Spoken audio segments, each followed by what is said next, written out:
Bonjour à tous et bienvenue dans cette nouvelle vidéo dans laquelle je vais tenter de donner la conclusion d'une réflexion personnelle que j'ai eue concernant l'existence de Dieu il y a un certain temps.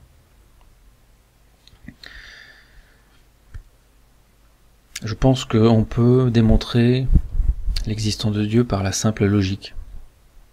Alors, je vais partager ce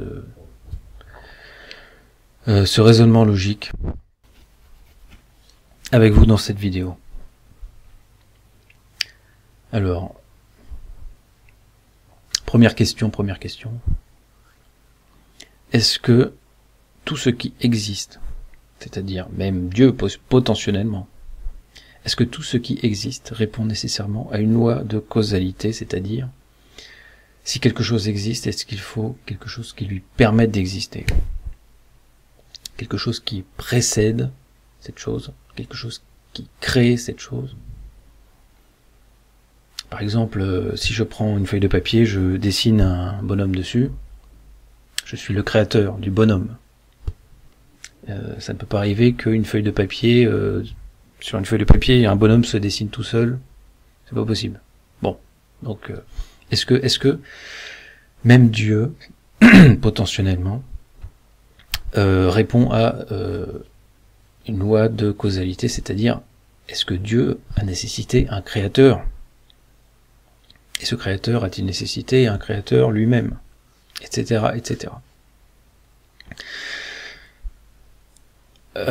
Pendant très longtemps, personnellement, quand j'étais encore agnostique, je me disais, peut-être qu'un Dieu a créé l'univers, notre univers, pourquoi pas, mais dans ce cas, qui a créé ce Dieu? C'est une question que je me suis posée très longtemps et j'étais un peu bloqué dans cette réflexion. Mais le problème, c'est que quand je poussais le problème un peu plus loin, j'avais la tête qui tournait, j'avais presque envie de vomir, tellement ça m'amenait loin. Parce que essayons d'imaginer un monde où vraiment absolument tout répond à une loi de causalité et dans lequel rien ne puisse se libérer de cette loi de causalité. Donc imaginons que un Dieu ait créé l'univers, notre univers, pourquoi pas, mais que ce Dieu ait dû être créé par un autre Dieu, par exemple, et que cet autre Dieu ait dû être créé par encore un autre Dieu, par exemple, etc., etc., etc. Et si on remonte comme ça cette chaîne causale, qui n'a pas de fin, on va très très loin, n'est-ce pas? En fait, on ne s'arrête jamais, on va à l'infini. À l'infini, on peut toujours trouver quelque chose qui permette à chaque maillon de cette chaîne causale, on a un maillon qui précède, et qui est le créateur de ce maillon, et puis ce créateur, il a été créé, etc. Mais c'est pas tout, ce n'est pas tout. Parce que si nous nous éloignons comme ça de notre point de vue, nous avons une chaîne comme ça qui se déroule à l'infini. Et on peut se dire, bah voilà, c'est comme ça en fait, c'est une chaîne qui se déroule à l'infini.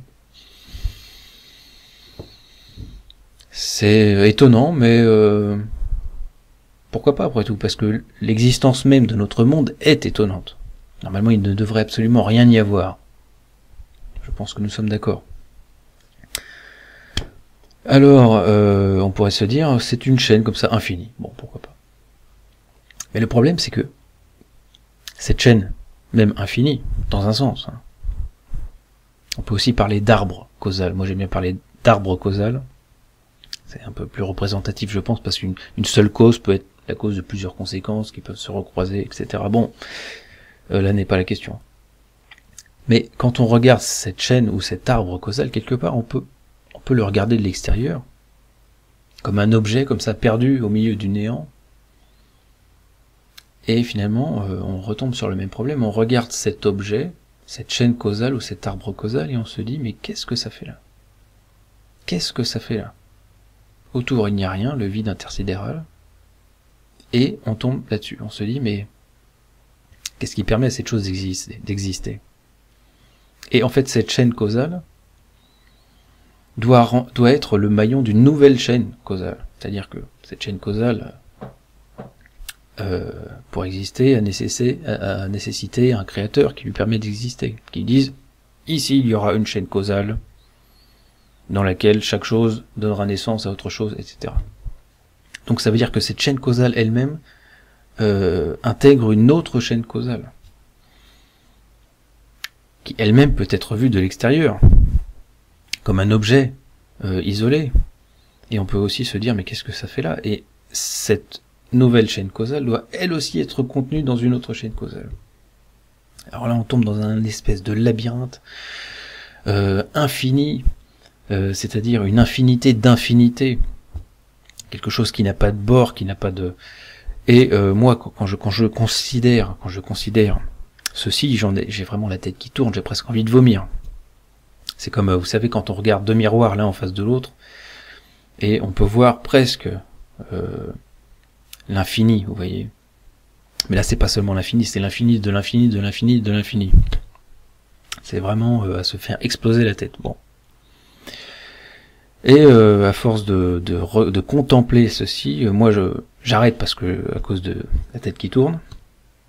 Et j'ai l'impression comme ça, comme être dans un océan sans fond, comme une abysse sans fond. Ça me vraiment pose de grands soucis. Mais il y a quelque chose qui cloche là-dedans, c'est que imaginons une chaîne infinie comme ça. Imaginons une chaîne causale infinie. Quelque part, ça n'a pas de sens. Quelque part, ça ne peut pas exister. C'est un peu comme si on était dans un immeuble, une tour, et qu'on ne puisse jamais aller au rez-de-chaussée. Qu'à chaque étage, il y ait un étage inférieur. Et que plus on descend les étages, en fait, on peut les descendre mais à l'infini, mais que cette tour ne repose sur rien.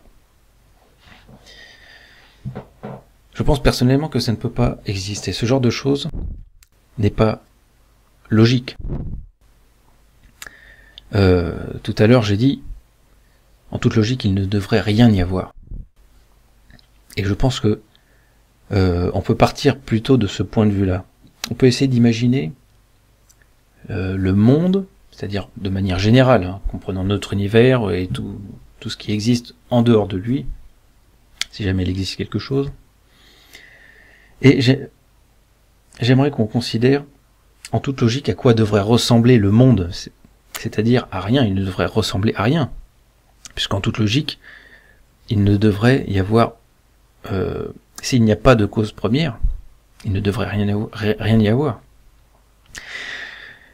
Et imaginons que, en remontant à l'infini la cause, la chaîne causale, je pense qu'on peut être d'accord en se disant que on devrait tendre vers ce rien, en imaginant que c'est ce rien qui a donné naissance à tout le reste. Mais rien ne peut pas donner naissance à quelque chose, rien ne peut donner naissance que à lui-même, à rien du tout. Or, quand on regarde notre monde physique, quand on regarde les objets qui nous entourent, quand on regarde la nature, quand on regarde les planètes, le système solaire, quand on voit cette variété de couleurs, de formes et cette finitude, on peut comprendre qu'il s'est passé quelque chose entre le rien et notre monde qui n'a pas répondu aux lois de causalité. Voilà. C'est-à-dire qu'en fait, quand on y réfléchit vraiment sérieusement, on se rend compte qu'il a fallu, à un moment donné, que quelque chose naisse à partir de rien. C'est-à-dire naisse sans que rien ne lui ait permis d'exister. C'est comme ce que j'ai dit au début, le petit bonhomme, comme un petit bonhomme qui se dessine lui-même sur une feuille de papier. Et bien, cette chose incroyable a nécessairement existé. C'est la première conclusion. Alors, la deuxième question qu'on peut se poser, c'est, admettons que il n'y avait rien, et puis que quelque chose a existé sans que rien ne lui ait permis d'exister. Comme ça, juste spontanément. On pourrait dire que c'est le Big Bang, par exemple. Est-ce que cette chose, cet événement premier, est-ce qu'il a été, ou est-ce qu'il est, doué de conscience ou pas? C'est une question à laquelle on peut répondre, par la logique.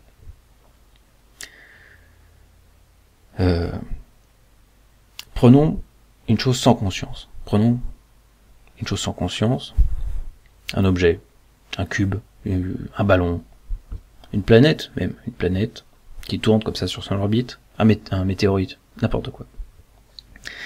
Une chose sans conscience est incapable de se libérer des lois qui lui sont imposées. Je peux le dire parce que je suis ingénieur, j'ai des connaissances en physique, et tous les physiciens le savent, que notre univers ne se compose pas seulement de matière, mais de lois qu'on appelle les lois de la physique, qu'on essaye de décrire, qu'on essaye de s'approprier, mais ces lois précèdent nos connaissances en physique. Nos formules mathématiques ne font que décrire ce qui existe déjà. Hein. Donc les choses inertes qui n'ont pas de conscience ne peuvent exister quelque part que parce qu'il y a des lois qui leur permettent d'exister. Par exemple, on prend un atome. Les lois de la physique permettent aux atomes de s'organiser entre eux.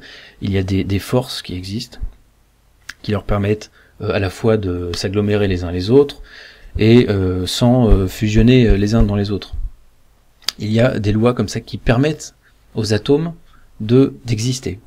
Et si jamais ces lois étaient changées de quelques dixièmes, centièmes, voire millièmes, voire milliardièmes de pourcent, le monde n'existerait pas.